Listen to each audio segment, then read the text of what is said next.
Guys, I want to show you how to make your own ChatGPT with C#. So this is gonna be similar to OpenAI, ChatGPT, and all the other chat models.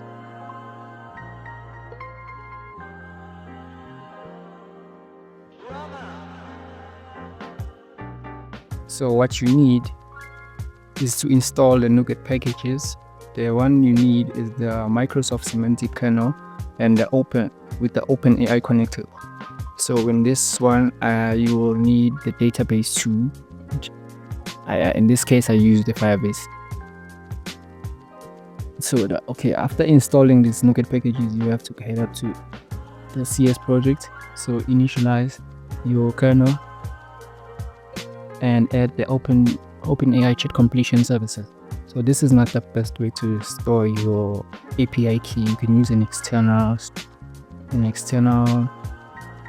key store or put it in an environment variable.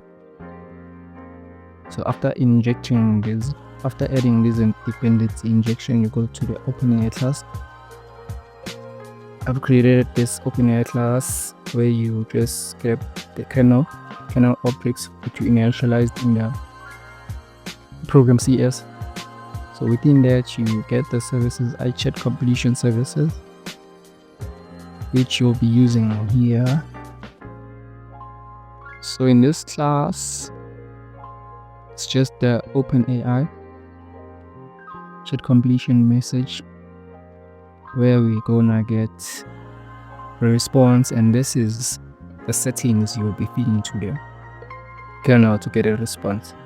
So how it works is that when we use this, it's gonna respond chunks of data. So when it responds chunks, we just grab every chunk and make it a big paragraph. It's just what I did here to say go to string.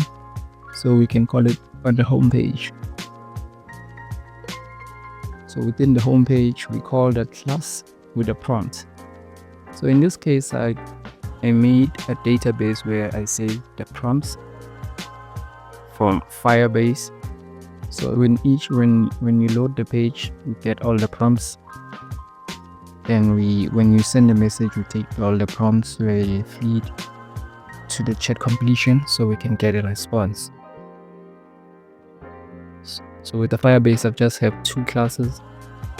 So one class and two functions. One for uploading prompts and one for getting all the prompts. That's gonna be easier. So stay tuned.